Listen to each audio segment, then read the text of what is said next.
Hello दोस्तों, स्वागत है आपका अपना चैनल उपेंद्र मैथ में। आज हमारा साइंस का सेट नंबर 34 है, जो कि आपके आने वाले रेलवे के सभी एग्ज़ाम के लिए महत्वपूर्ण होगा। जैसे कि आपका एलपी टेक्नीशियन हो गया, ग्रुप डी हो गया, एनटीपीसी हो गया, आरआरबी जेईई हो गया या आरपीएफ कांस्टेबल हो गया, सभी के लिए यह वीडियो हेल्पफुल होने वाला है। क्योंकि हमने इस वीडियो में आपके लिए प्रीवियस ईयर क्वेश्चन का प्रैक्टिस सेट लेकर आए हैं, जो कि आपके लिए बहुत ही हेल्पफुल होगा। क्योंकि आपको पता है कि रेलवे में साइंस का 25 से 30 नंबर क्वेश्चन पूछे जाते हैं, इसलिए साइंस को अच्छे से कवर करना बहुत ही ज़रूरी हो जाता है। और यदि आप चैनल पर नए हैं तो चैनल को सब्सक्राइब कर लें, बेल आइकन को प्रेस कर लें, ताकि हमारे द्वारा डाले गए वीडियो की अपडेट आपको सबसे पहले मिल जाए। क्योंकि यदि आप रेलवे की तैयारी कर रहे हैं तो हम आपके लिए इसी प्रकार से जब तक कि आपका एग्जाम ना हो जाए, हम आपके लिए साइंस का वीडियो लाते रहेंगे। इसके अलावा यदि आप साइंस के जितने भी न्यूमेरिकल चैप्टर हैं, यदि उनको कवर करना है तो हमारे चैनल से जुड़ जाएं, और जुड़ने के बाद चैनल के प्लेलिस्ट में जाएं। वहां से आप साइंस के जितने भी न्यूमेरिकल चैप्टर हैं, हमने सबको कंप्लीट कर रखा है, वहां से अपने न्यूमेरिकल को अच्छे से कवर कर सकते हैं। तो चलिए स्टार्ट करते हैं। आज का हमारा पहला क्वेश्चन है, वायु में 0 डिग्री सेंटीग्रेड तापमान पर ध्वनि की गति होती है। याद रखिएगा, वायु में 0 डिग्री तापमान पर ध्वनि की गति 332 मीटर प्रति सेकेंड होता है, इसे याद रखना है। और इसे भी याद रखना है कि निर्वात में ध्वनि की गति कैसी होती है, शून्य होती है, इसे भी याद रखना है। इसलिए क्या होता है कि जब अंतरिक्ष में कोई यात्री बोलता है तो उसकी आवाज़ सुनाई नहीं देता है। अब हम अगले क्वेश्चन को चलते हैं। अगला क्वेश्चन हमारा है, बेकिंग पाउडर किसका मिश्रण है? ऑप्शन ए है आपका बेकिंग सोडा प्लस मजबूत अम्ल का, यह नहीं होगा। बेकिंग सोडा प्लस कमजोर क्षार का, यह भी नहीं होगा। बेकिंग सोडा प्लस हल्का खाद्य अम्ल का, यानी कि ऑप्शन सी इसका सही उत्तर हो जाएगा। खाद्य अम्ल जैसे कि आपका टार्टरिक अम्ल हो गया, तो बेकिंग सोडा के साथ हम टार्टरिक अम्ल मिला देंगे तो आपका बेकिंग पाउडर बन जाएगा, इसे याद रखना है, ठीक है। और टार्टरिक अम्ल किसमें मिलता है? याद रखिएगा, इमली में टार्टरिक अम्ल पाया जाता है, ठीक है। अगला क्वेश्चन देख लेते हैं। अगला क्वेश्चन है, अपच के दौरान पेट के दर्द से छुटकारा पाने के लिए लोग निम्न में से किसका उपयोग करते हैं? तो ऑप्शन ए है आपका मिल्क ऑफ मैग्नीशिया, बी है टमाटर का रस, सी है नींबू का जूस और डी है जठा रस। याद रखिएगा, अपच के दौरान पेट के दर्द से छुटकारा पाने के लिए मिल्क ऑफ मैग्नीशिया यानी कि मैग्नीशियम हाइड्रोक्साइड का MgOH का होल ट्वाइस का उपयोग करते हैं, ठीक है। यानी कि मैग्नीशियम हाइड्रोक्साइड आपके पेट की अपच को दूर करता है, ठीक है, क्योंकि कैसा होता है, क्षारीय होता है, ठीक है। पिछले क्वेश्चन में हमने शायद आपका कैल्शियम हाइड्रोक्साइड बताया था, तो वो आपका नहीं होगा, वो गलत होगा। सही उत्तर आपका हो जाएगा मिल्क ऑफ मैग्नीशिया, जिसे हम मैग्नीशियम हाइड्रोक्साइड कहते हैं, इसे याद रखना है। नींबू का रस में क्या मिलता है? आपका विटामिन सी मिलता है, जिसे हम सिट्रिक एसिड भी कहते हैं, याद रखना है। और टमाटर के रस में क्या मिलता है? ऑक्जेलिक अम्ल मिलता है, इसे भी याद रखना है, एग्जाम में प्रश्न पूछा जाता है। अगला क्वेश्चन देख लेते हैं। ऐसी वस्तुएं जो खुद प्रकाश उत्पन्न नहीं करती, उन्हें हम क्या कहते हैं? पारदर्शी कहते हैं। तो पारदर्शी वस्तुएं ऐसी वस्तु होती हैं जिसके आर पर क्या हो, प्रकाश देखा जा सके। जैसे कि आपका कांच हो गया, कांच में क्या होता है, ठीक है, जैसे प्लेन कांच हो गया, जैसे गाड़ी में कांच होता है, तो उसमें क्या होता है, पारदर्शी होता है। प्रकाश क्या होता है, आर पार जाता है, हम इस एक साइड से दूसरे साइड में वस्तु को देख सकते हैं, ठीक है। पारभासी वस्तुएं ऐसी वस्तुएं जिससे हम वस्तुओं को हम नहीं देख सकते हैं, उसे हम पारभासी वस्तुएं कहते हैं, ठीक है। अप्रदीप वस्तुएं ऐसी वस्तु जो प्रकाश उत्पन्न न करती हो, जैसे आपका कागज हो गया, लकड़ी हो गया। और प्रदीप्त वस्तुएं ऐसी वस्तुएं जो प्रकाश उत्पन्न करती हैं, जैसे सूर्य हो गया, ठीक है, सूर्य हो गया, आपका तारे हो गए, आपका विद्युत बल्ब हो गया, सब क्या है, प्रदीप्त वस्तुएं। तो पूछा क्या है कि ऐसी वस्तुएं जो खुद प्रकाश उत्पन्न नहीं करती, उन्हें हम क्या कहते हैं? तो हम अप्रदीप्त वस्तुएं कहते हैं, यानी कि ऑप्शन सी इसका सही उत्तर हो जाएगा। अगला क्वेश्चन हमारा है, डैश का रासायनिक नाम कैल्शियम सल्फेट डाइहाइड्रेट है। तो हम देख लेते हैं। ऑप्शन है आपका बेकिंग सोडा, इसका फार्मूला होता है NaHCO3, इसे याद रखिएगा। उसके बाद आपका है प्लास्टर ऑफ पेरिस, जिसे हम कहते हैं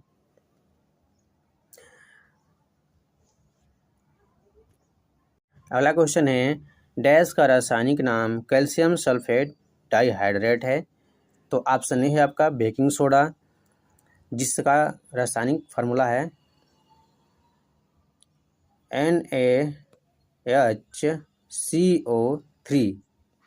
ठीक है, NaHCO3 जिसे हम सोडियम बाइकार्बोनेट कहते हैं। इसके बाद है आपका प्लास्टर ऑफ पेरिस, इसका फार्मूला होता है CaSO4 इंटू हाफ H2O।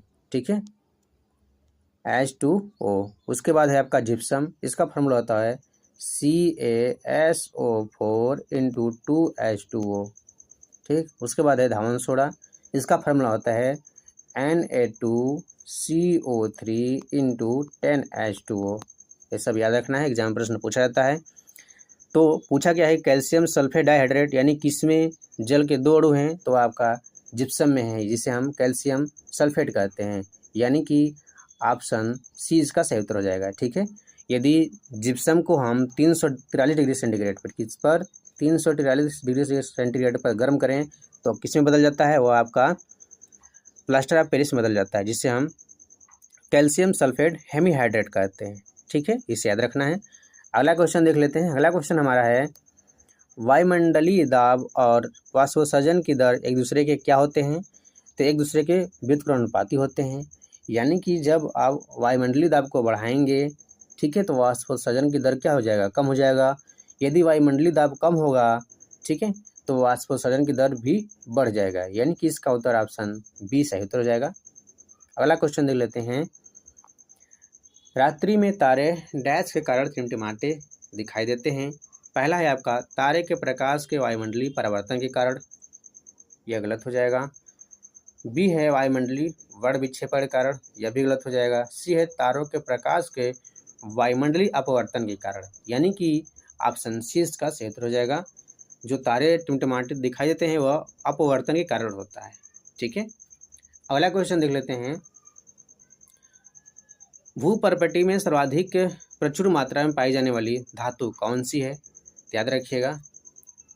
इस प्रश्न का उत्तर हो जाएगा ऑप्शन ए एल्युमिनियम, यानी कि एल्युमिनियम सबसे अधिक मात्रा में पाया जाता है। ठीक है, इस ऑप्शन के हिसाब से यदि आपसे पूछे कि अधिक मात्रा में कौन सा तत्व पाया जाता है, तो देखिए सबसे अधिक मात्रा में आपका होता है ऑक्सीजन, इसके बाद आपका होता है सिलिकॉन, यह लगभग आपका 28% पाया जाता है। इसके बाद तो आपका आता है एल्युमिनियम। ठीक, इसे याद रखना है। यदि आपसे पूछे कि सबसे अधिक मात्रा में कौन सा तत्व, तो उसे याद रखिएगा ऑक्सीजन। इसके अलावा आपका सिलिकॉन हो जाता है, 28% लगभग आता है। ये आपका लगभग 38 से 40% ऑक्सीजन मिलता है। ठीक है, उसके बाद एल्युमिनियम आ गया। ठीक है, इसके बाद एल्युमिनियम के बाद आपका आता है आयरन, इसे भी याद रखना है।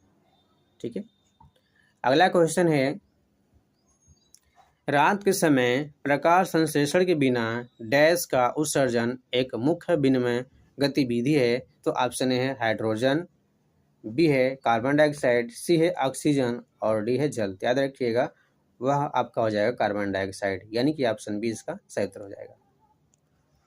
अगला क्वेश्चन है किसी आवेश का विद्युत क्षेत्र बल दूरी के साथ बढ़ता है, दूरी के घन के साथ घटता है, या दूरी के साथ घटता है, या दूरी के वर्ग के साथ घटता है, तो इसका फार्मूला होता है यह बराबर क्या होता है Q1 Q2 अपान R स्क्वायर। तो क्या है, जो किसी आवेश का विद्युत क्षेत्र बल जो होता है वह दूरी के क्या है वर्ग के साथ घटता है। ठीक है, इसे याद रखना है, यानी कि ऑप्शन डी इसका सही उत्तर हो जाएगा। अगला क्वेश्चन है सोना निम्न में से किस में घुलनशील है, ऑप्शन ए है चांदी में, बी है लोहा में, सी है एक्वारेजिया में और डी है पारा में। तो याद रखिएगा जो सोना है वह आपका एक्वारेजिया में घुलनशील है। एक्वारेजिया का अगर पूछे कि किससे किससे किससे मिलकर बनाया जाता है, तो याद रखिएगा नाइट्रिक अम्ल और हाइड्रोक्लोरिक अम्ल मिलाकर एक्वारेजिया बनाया जाता है, जिसमें कि आपका जो उनका अनुपात होता है नाइट्रिक अम्ल 1 अनुपात में होता है और HCl जो होता है आपका 3 अनुपात में होता है। इसे भी याद रखना है, एग्जाम में प्रश्न पूछा जाता है। अगला प्रश्न है आपका निम्नलिखित में से कौन सा जीव विज्ञान में कोशिकाओं का ऊर्जा स्रोत है? इस प्रश्न का उत्तर ऑप्शन डी हो जाएगा, जिसे हम एटीपी कहते हैं। इसका फुल फॉर्म होता है एडेनोसिन ट्राईफॉस्फेट, इसे याद रखिएगा। एडीपी का भी पूछा जाता है तो एडेनोसिन डाईफॉस्फेट, इसे भी याद रखिएगा। अगला क्वेश्चन है, निम्न में से किस सुरक्षा उपकरण का कार्य सिद्धांत धारा के ऊष्मीय प्रभाव पर आधारित है? देखिए, सुरक्षा उपकरण पूछा है तो इसमें क्या हो जाएगा, आपका फ्यूज हो जाएगा।